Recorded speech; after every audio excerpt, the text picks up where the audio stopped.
have the photo. So, bibilang po ako, wait lang.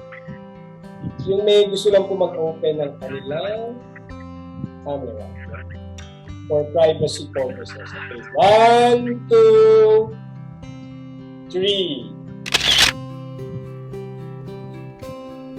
Okay, another one po. Kasi dalawa po tayo dito sa screen.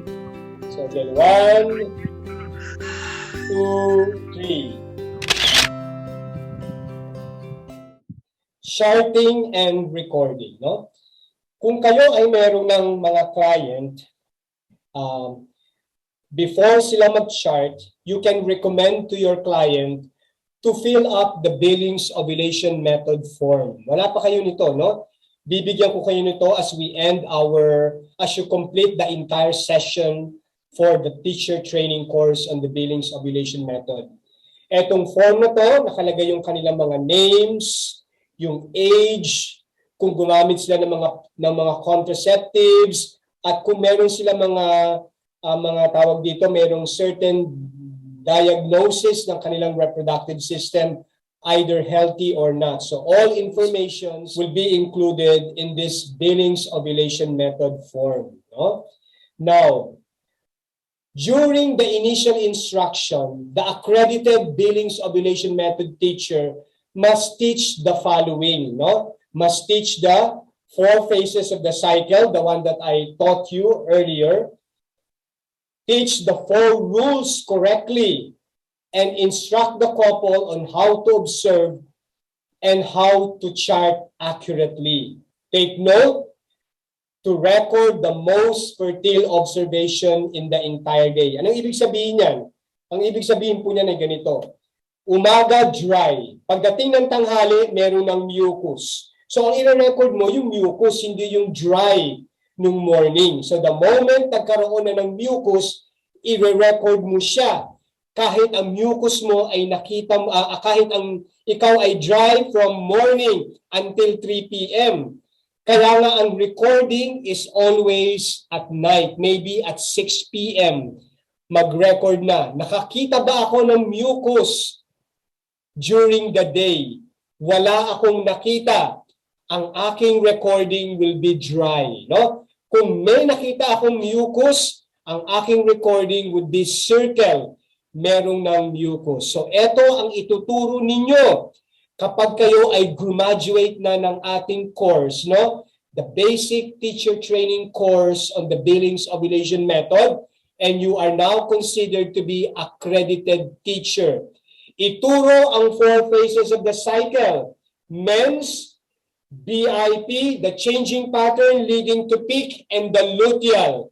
Huwag munang ituro ang irregular pattern. Yung 4 phases of the cycle. Teach the rule. EDR1, avoid intercourse during the days of bleeding. EDR2, alternate evenings during the days of BIP. EDR3, avoid intercourse during the first appearance of mucus until peak, including the first 3 days of luteal. And then peak rule. Peak rule says, from the beginning of the 4th day past the peak, intercourse is available every day at any time. At ituro kung paano mag-chart. Ito po ang charting, no? In the first charting, sa first world country, couples are requested to abstain from any genital contact for 2 weeks, no? Kasi nga sa mga first world country like Australia, Canada, USA, yung client pupunta sa clinic. At pagkatapos noon, sasabihin sa kanila, bumalik kayo after 2 weeks. So pagbalik ng 2 weeks, doon pala magsisimula yung practice ng rules. Sa Pilipinas, hindi. We accompany the couple day by day, araw-araw. Kaya kung araw-araw natin, no, then we can now tell the couple immediately when they can have the intercourse. Hindi na mag-iintay ng 2 linggo. And I will give you the sample charting on this one. No? So take note, these are the symbols that we need to teach our couples. Red or color red for bleeding, and then the shaded circle kung walang pangkulay. Kung may spotting, 3 dot. Okay? Kung siya ay tuyo at walang nakikitang discharge, color green o kaya vertical line. Okay? Pwedeng pumili, no? Kulay o symbols. Kung makakakita ng mucus, circle. Sa first world country, they place baby stamp. May mucus na, possible fertile. Ang peak day, nilalagyan ng X, yung circle or baby stamp. At letter I or uppercase or capital letter I for intercourse. Ito lamang symbols ang ituturo ninyo. Tingnan niyo yung hawak kong slide rule. May color yellow. Hindi pa tayo magtuturo niyan. No? There will be a time for us to teach the yellow color or equal sign. Ito muna mga symbols na ito. Shaded circle, men's. Spotting, 3 dots. Vertical line, dry, walang nakikita. Circle, may mucus. Circle with an X. Peak day, last day of slippery. May ovulation. Capital letter I, intercourse. Okay? So let's continue. Paano mag-observe ng mucus? As the woman walks about, she can tell when menstruation begins. Even blind people, blind women, alam nila, ay, meron akong discharge. Kasi nararamdaman, no? That is why, ganito din ang pag-observe ng mucus. In the same natural way, the mother will be able to sense the presence of the mucus. Sino ba ang nakakaramdam ng mucus? Huwag gagamitin ng daliri. That is wrong. You don't touch the mucus and say, the mucus is sticky. The mucus is wet. The mucus is slippery. No, that is wrong. The fingers, they don't have the capability or nerve endings that can make a true and authentic characteristics of the mucus, whether the mucus is sticky, wet, or slippery. Ang nagsisense ng mucus is the vulva. Kaya pag dumating ang mucus, let your vulva identify the correct sensation. Is the mucus sticky? Is the mucus wet? Is the mucus slippery? Not the fingers. The vulva is the sense organ for the mucus secretion. That is why blind couple, blind women, they can apply the Billings method. The only method applicable to the blind people, because no need really to see the mucus. The most important observation is the sensation. Sticky is a sensation. Wet is a sensation. Slippery is a sensation. These are characteristics that cannot be seen, no, by the eyes. Hindi pwedeng sabihin ng mata, ay malagkit. Ang sasabihin ng mata, ay mabasa. Ay madulas. No. The eyes can only describe the following. The mucus is malabo, cloudy. The mucus is malinaw, clear. The mucus is what? Is yellowish. That is the power of the eyes. Kaya lang, ang mucus hindi kailangang maging malinaw, malabo. Anong sabi ni Dr. Billings? The mucus must develop from a sticky sensation ending up with a slippery sensation. Sticky going to slippery is not based on the power of the eyes. It is based on the power of the sensation. And it will be done by the vulva. That is why with this, the World Health Organization declared that the Billings ovulation method is the only method which is applicable to the blind people as well. So pwede siya sa mga nakakakita, lalo na rin dun sa mga hindi nakakakita, because the method is not visual. The method is sensation-based. Is that clear? Sperm live in the mucus. Pag walang mucus, mamamatay ang sperm. That is the studies that we learned last Saturday. The mucus tells the woman when she can conceive and when she cannot conceive. No? So this is how we observe the mucus. You allow your vulva to sense the authentic and real sensation. No touching because the fingers, the nerve endings are not sensitive enough to identify correct sensation of the mucus secretion. Clear? So let's have a sample chart. Our client is a 20-year-old mother. No history of contraceptives, and they want to postpone pregnancy. The Billings ovulation method teacher in the Philippines, no? Compared in the other countries, pababalikin nyo ng 2 linggo, no? Here in the Philippines, we accompany the couple day by day, no? So, example, February 1, ang sabi niya, siya ay merong regla, wet bleed. Tingnan niyo yung February 1, ano ang symbol? Shaded circle. Ano ang kanyang sensation? Ang sensation niya ay wet, no? So kahit wala kayong camera, I'm sure all of you are listening, no? This is very important. Okay, let's continue. February 2, siya ay meron uling bleeding, shaded circle. Okay? February 3, siya ay meron uling bleeding, shaded circle.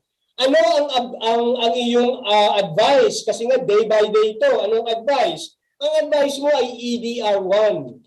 Avoid intercourse during the days of bleeding. Kasi nga postponing to. So hindi nati-intercourse sa mag-asawa ng February 1, February 2, February 3. Kasi open ang cervix at merong bleeding. February 4, basa at merong pagdurugo. Ano ang iyong, ayan, nakita niyo yung advice dyan, ang nakalagay abstain, di ba? So abstain, no? Nakalagay February 3, abstain. February 2, abstain. February 1, abstain. You are accompanying the couple day by day. Ito yung mission ng mga family and life mission, di ba? To accompany couples. Etong accompaniment na to day by day. At hindi mo kailangan makita siya. Pwedeng virtual, pwedeng by text. Ite-text ka niya tuwing gabi. Ako po ay basa at ang basa ay dulot sa pagdurugo. At magre-reply ka by means of messenger. Ano ang reply mo? Abstain. No? So, February 1, February 2, February 3, February 4, abstain. In the comforts of your home, you can teach the method by means of what? Communication via messenger. Okay, February 5. Sabi niya, dry, nothing is sin. Siya ay tuyo. Kaya lang, ang advice mo, abstain. No? Bakit kaya abstain? No? Tuyo na sarado na ang cervix. Meron po bang gusto mag-volunteer? Bakit ang naging payo ko, abstain? Anybody? Di ba pagkatapos ng regla, ang sabi, sarado na, pwede na mag-intercourse. Alternate evenings. Bakit nagpag-abstain ako dito? Meron po bang gusto mag-volunteer? Okay, sa inyo? Okay, kung wala, ako na lang po. Basta makikinig lahat. Kasi, ang sabi niya, meron daw siyang regla ng February 1 to February 4. Huwag po kayo maniniwala. Kasi hindi tayo sure na regla yan. Sino nakaka-sure? Mary Joy, sure ka ba na regla yan? Dr. Joy, sure ka ba na regla yung February 1 to February 4? Pass, ikaw ba talaga ay convinced na sinabi niyang regla yung February 1 to February 4? Ikaw Nelfa, ikaw Nida, ikaw Florencio. Okay, sure ka ba na regla yan? Okay, tama si Dennis, baka withdrawal bleed. No one can tell. Are you sure? Kaya sa unang charting, kapag sinabi ng client nyo, meron siyang regla, do not consider it as a menstruation because we don't have any proof. Ano ba ang proof na merong regla? Kapag ikaw ay nakakita ng mucus at ang mucus ay na maging madulas, darating ang regla 11 to 16 days after the last slippery mucus or peak. Kaya lang wala naman tayong data nun. Ang data natin ay regla, 4 na araw. Kaya lang, sinabi niya yun. But we will not believe. Ang salagay lang natin, yes, it is a bleeding. Now, ano ang expert teacher? Ano ang kanyang advice? Ganito, makinig lahat. Sa unang charting, kailangang makaipon ka ng 3 araw na tuyo.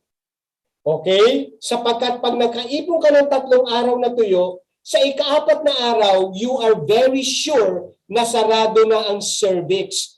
At sa ika-4 na araw, pwede ka na mag-intercourse.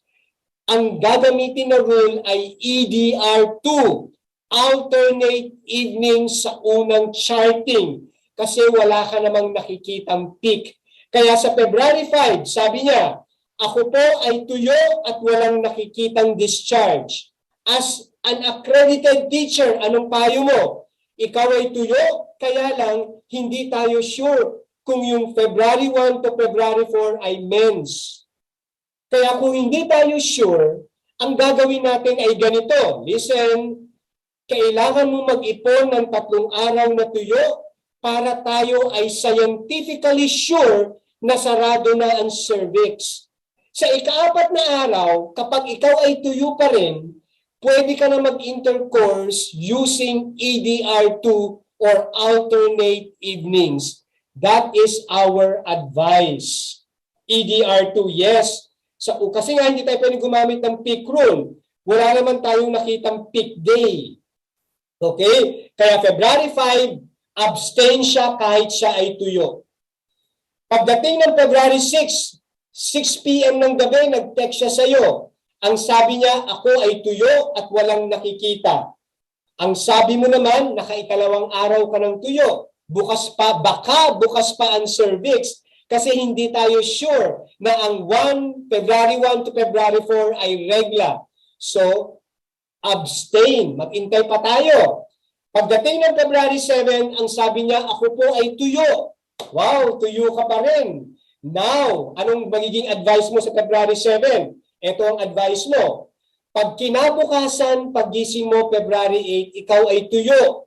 Sa umaga hanggang gabi, pwede na mag-intercourse kasi sarado na ang cervix at ikaw ay nakaipon na ng 3 araw na tuyo. Kailangan sa ika-4 na araw, ikaw ay dry pa rin until evening. Kaya check natin. Pagdating ng February 8, sabi niya, ako ay tuyo at walang nakikita. What advice you will give? Walang nakalagay dyan, di ba? What advice you will give? So, sarado na po ang cervix. Naka3 araw na tayo ng pag-iintay. Kapag ang babae ay mayroong discharge, mucus o withdrawal bleeding, kapag ang mucus ay huminto at huminto rin ang withdrawal bleeding, we need 3 days of dry. Okay? Kaya nga tayo, no? Mucus na walang X, withdrawal bleeding. 1, 2, 3. Sa ika-4 na araw, sarado na ang cervix. Kaya lang, follow the EDR2. Ano ba ang EDR2? Alternate things. Bakit EDR2? Kasi ang EDR2 ay ina-apply sa BIP. Yan ay BIP yan, hindi naman yan PIC. Hindi naman yan luteal. Ang luteal, merong peak. May nakita ka bang peak? Kung wala kang nakikitang peak, huwag kang gagamit ng peak rule. Lahat ng tuyong makikita mo ng 5, 6, 7, 8 ay BIP. Kasi wala kang nakita namang slippery mucus, no peak. So kung yan ay BIP, ano ang rule ng BIP? Alternate evenings or EDR2. So let's try to check. Look at February 8. All attention please, no? February 8, intercourse, may capital letter I. Okay?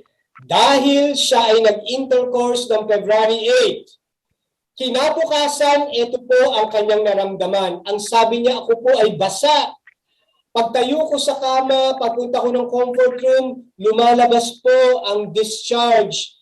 Hindi po ako sure, ito po ay seminal fluid, kasi sa aking husband, no? Or ito ay mucus. Kaya ang gagamitin ay circle. Circle ay symbol ng wet. Seminal fluid, EDR2 pa rin yan. Alternate evenings kasi. Nag-intercourse ng 8, hindi pwede sa 9. Bakit? Basa. May nakitang discharge, seminal fluid. Abstain from 9. So walang intercourse or genital contact. Pagdating ng February 10, sabi niya, dry nating isin. Kung ikaw ay tuyo mula umaga hanggang gabi, o pwede uling mag-intercourse, alternate evenings, EDR3. Kung nag-intercourse ngayong February 10, dapat bukas hindi. Bakit? Kasi bukas makakaramdam ka ng basang panahon dahil sa seminal fluid. Kapag basa, bata, ang symbol ay circle. So check natin ang February 10. February 10, basa, wet. Ano ang meron? Seminal fluid. Alternate evenings, abstain, February 11. Can you follow? Can I see a thumbs up in the screen? Nakaka-follow po ba? At saka message sa chat box. Thank you, Nida. Okay, thank you, Heidi. No? Thank you for your responses. Okay, let's continue. Thank you also to Mr. and Mrs. Cabuyo. Okay, and Cubelo, no? Thank you. Now, let's continue. February 12. Kung February 12, tuyo ka uli, umaga hanggang gabi. O pwede uli mag-intercourse sa gabi.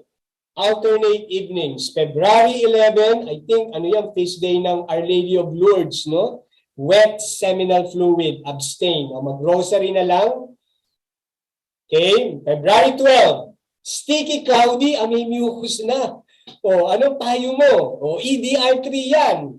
EDR3, anong ibig sabihin? Iwasang magtalik sa panahon na merong lusaw o mucus. Intayin mo itong magbago hanggang peak day.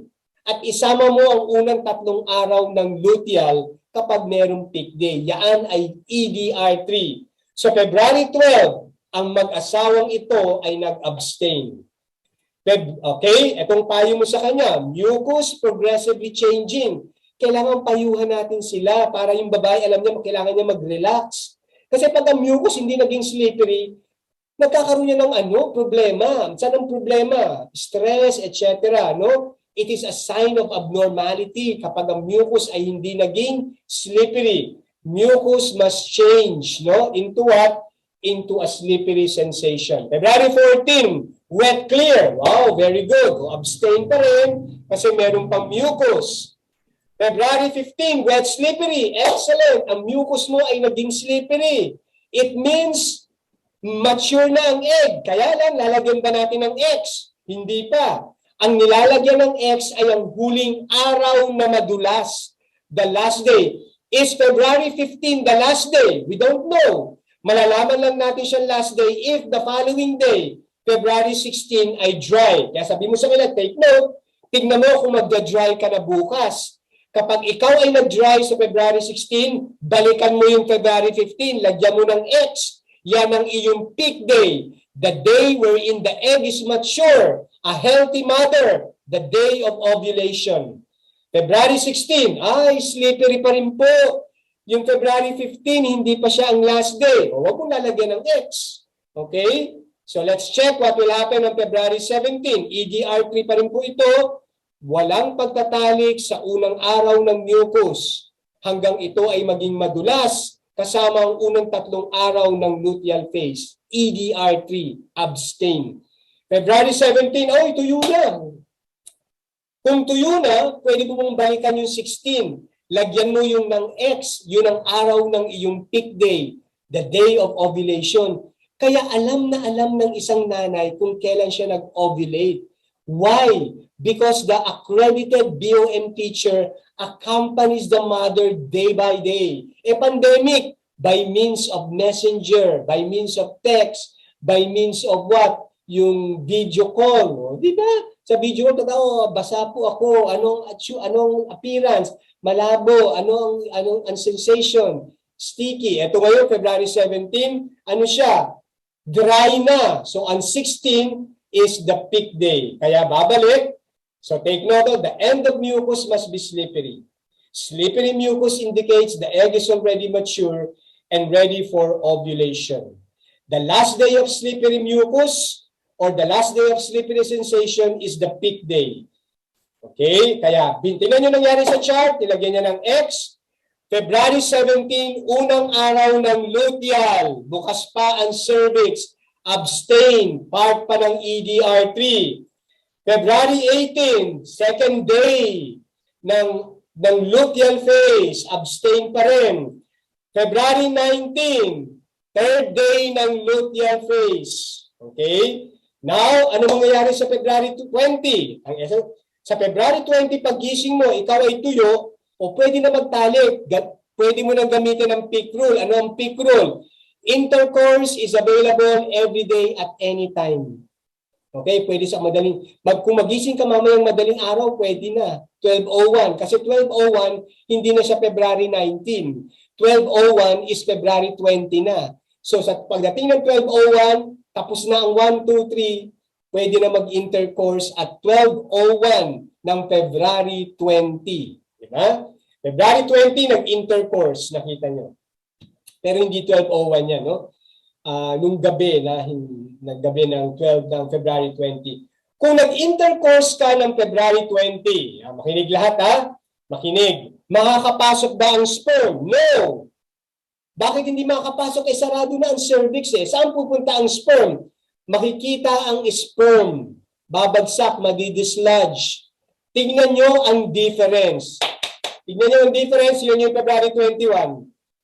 Ang pakiramdam niya ay tuyo, pero may nakikita siyang seminal fluid. Yan ha, tandaan nyo. Sa BIP, kapag ikaw ay nag-intercourse sa gabi, sa umaga, ang seminal fluid, ang pakiramdam ay basa. Sa luteal phase, ang seminal fluid, ang pakiramdam ay dry. Bakit? Ito muna ang initial explanation, but we will have a deeper explanation sa next Saturday. During the luteal phase, napakataas ng progesterone. Kapag mataas ang progesterone, nagiging tuyo ang pakiramdam ng vulva. Kaya kahit merong seminal fluid na galing sa asawa niya, kasi nagtatalik sila during the days of the luteal, peak rule, every day at any time. Kapag bumabagsak ang seminal fluid, ang pakiramdam ng vulva is dry due to high progesterone. Sa BIP, walang progesterone. Kaya, ang seminal fluid, natural ang pakiramdam ay dry. Now, kapag ikaw ay nakakakita ng seminal fluid, di ba, ang symbol natin ay circle. Balikan niyo yung February 9. Nakita niyo yung February 9? Circle. Tingnan niyo yung February 12. Circle. Wet seminal. Kapag sa luteal phase, nakakakita ka ng discharge, seminal fluid, ang symbol ng seminal fluid is equal. Doon mo ituturo sa kanya ang color yellow or equal sign. Equal sign means ang pakiramdam mo ay tuyo, pero may nakikita kang seminal fluid. Maliwanag po ba sa lahat? Again, can I see thumbs up? Kung naintindihan natin ang equal sign sa luteal phase. Thank you, Ma'am Nida, sa iyong reply. So, ang equal, thank you, Dr. Joy. Gina, thank you, Ma'am Heidi. Thank you kay Michelle, no? And Mr. and Mrs. Kabuyok, no? Thank you, thank you. Diyan ginagamit. Kaya pwede nyo nang ituro. So, may nag-message pa uli. Thank you po kay Ma'am Theodora at kay Sir Vicente, no? Now, pwede uli mag-intercourse sa day 21 kasi peak rule yan. Every day at any time. Kung nag-intercourse ka ng 21, sa 22 makikita ng babae ang seminal fluid. Dahil mataas ang progesterone, ang pakiramdam niya ay dry. Kapag nakakakita ka ng seminal fluid at pakiramdam mo ay dry, sa luteal phase lang nangyayari na hindi sa BIP. Ang symbol uli natin would be equal. So February 22, seminal fluid, nakikita ang sensation ay dry due to high progesterone. Nag-intercourse uli ng February 22. Kung nag-intercourse ng February 22, sa February 23, makakakita uli ng seminal fluid. Tingnan natin. Meron uling seminal fluid pero ang sensation ay dry. Equal sign. Nag-intercourse uli sa 23. So automatic sa 24 may seminal fluid. Kaya equal sign. May seminal fluid, dry. Nag-intercourse ba sila sa February 24? Yes. Kaya pa nung mag-asawa mag-intercourse ng araw-araw. February 24. So February 25, automatic, meron uling seminal fluid. Equal. dry. Kaya now, tingnan nyo nangyari sa February 25. The couple decided not to have an intercourse today. Kahit pwede, hindi sila nag-intercourse, siguro napagod. Kasi tingnan mo, no, 20, 21, 22, 23, 24, 5 days yun. So on day 25, February 25, nagpahiga muna sila. Kung hindi nag-intercourse ng February 25, walang makikitang seminal fluid sa 26. Kaya hindi ka dapat gagamit ng equal. Ang equal ibig sabihin, nakakakita ka ng seminal fluid, pero ang pakiramdam mo ay tuyo. Ngayong February 26, dapat wala kang makitang seminal fluid kasi walang intercourse ng February 25. Tignan natin. February 26, sabi niya dry, walang nakikita. Kasi walang intercourse ng February 25. So, hindi ka gagamit ng equal. Ang gagamitin mong symbol ay ano? Vertical line. Vertical line means tuyo at walang nakikitang discharge. Maliwanag? Okay, let's continue. Nag-intercourse ba sila ng February 26? Hindi rin. Couple decided not to have an intercourse. So, kung walang intercourse ng February 26, automatic February 27, walang makikitang discharge. Kaya hindi pwedeng gumamit ng equal. Equal, may discharge. Ano ang discharge? Seminal fluid. Ano ang sensation? Dry. So February 27, vertical line ulit. Kaya lang sa February 27, nag-intercourse sila.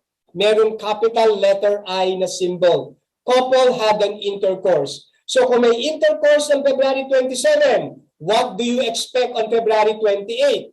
So sa February 28, may seminal fluid. So hindi ka pwedeng gumamit ng vertical line. Ang vertical line, ang ibig sabihin niyan, tuyo, walang nakikita.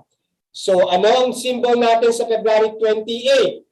Dry ang pakiramdam pero nakikita ang seminal fluid. Equal sign. Intercourse uli sa February 28. Kung nag-intercourse ng February 28, kinabukasan, siguro yan ay March na. Meron uling seminal fluid yan. Okay? So ano? March 1, may seminal fluid na nakita dry. Ang symbol ay equal. March 2, kung nag-intercourse ng March 1, March 2, may seminal fluid. O tingnan natin. Yan. Itong pinakamaganda sa lahat. Ang seminal fluid, nagulat siya. Nag-text siya sa'yo. Teacher, ako po ay nakakita ng seminal fluid, pero po nagtataka ako bakit ang pakiramdam ko ay basa na at hindi natuyo. Ang gagamitin ko ba ay circle? Kasi wet. Ito ang sasabihin mo sa kanya. Makinig. Kapag ikaw ay nakaramdam na ng basa sa luteal phase, basa na ang seminal fluid, ibig sabihin yan, bumabagsak na ang progesterone. At dahil bumabagsak na ang progesterone, hindi na mataas, darating na ang regla mo any moment. No? Malapit nang dumating. Please listen, bakit siya magkakaroon ng regla? Sabi natin, ano ang definition ng regla? Ang regla ay dumadating 11 hanggang 16, no? Na luteal phase pagkatapos ng peak. Meron siyang peak day, nasaan? February 16. So from February 16, bibilang ka, 11 to 16 days, maaaring dumating ang regla. Kaya lang meron kang sign na darating na ang regla. Kapag ang discharge mo ay naging wet, ibig sabihin bumabagsak na ang progesterone and menstruation is about to commence. Ano ang symbol gagamitin? Ang gagamitin pa rin ay equal. Ang equal ay ginagamit sa luteal phase kapag merong discharge, either ang discharge ay wet or dry. Nagiging wet lang ang discharge, seminal fluid, kailan? Kapag malapit nang dumating ang menstruation. So ano ang symbol natin? Equal. March 2, tingnan niyo yung symbol, equal. Intercourse pa rin. So kung nag-intercourse sa March 2, may discharge pa rin sa March 3. Let us look at March 3. March 3, heavy bleeding. Sumama na rin ang seminal fluid. Yan ba ay regla? Attention! Kasi sabi natin yung February 1, balik tayo sa unang charting. February 1, February 2, February 3, February 4. Hindi tayo sure yan na regla. Kaya bumilang tayo ng 1, 2, 3. At sa ika-4 na araw na tuyo, do nag-alternate evenings. Is March 3 a menstruation? Tingnan nyo, may tanong dito. Is this a menstrual bleeding? What advice you will give? Yes, it is a menstruation. Bilangin natin ang luteal phase simula February 17. Let's count together. 1, 2, 3, 4, 5, 6, 7, 8, 9, 10, 11, 12, 13, 14, 15. So nasa loob siya ng 11 to 16 days at merong peak nasa February 16. So ang March 3 ay regla. Tunay, hindi siya withdrawal. Kung siya ay regla, ilalagay mo siya sa panibagong chart. Look what will happen. March 3, nasa panibagong chart. March 3, March 4, March 5, March 6, menstrual bleeding. EDR1, avoid intercourse during the days of bleeding. Next, March 7, sabi niya tuyo. Kung ikaw ay tuyo, pwede na mag-intercourse sa gabi, EDR2. Hindi na magbibilang ng 1, 2, 3, katulad nito, nagbilang. Kasi sa February 1, February 2, 3, at 4, hindi tayo sure na yan ay menstruation. Eto, sure na tayo na menstruation ang 1 to 4. Bakit tayo sure? Kasi dumating siya 11 hanggang 16 pagkatapos ng peak day. Kung siya ay menstruation, ano ang sabi ni Dr. Billings? Immediately after menstruation, the cervix is closed. Kaya March 7, dry. Kung siya ay dry ng March 7, sarado na ang cervix kasi sabi, pagkatapos ng regla, sarado na ang cervix. So nag-intercourse ng March 5. And of course, March 7, hindi na kasi alternate evenings. This is how we teach the couple on how to chart. Kapag naintindihan nila ito sa first month, second month, little supervision. Third month, no more supervision. We call it couple or method autonomy. Autonomy. The couple now can chart on their own without the assistance of a teacher. Clear po? Ito po ang ating ending ng ating session this Saturday. Can you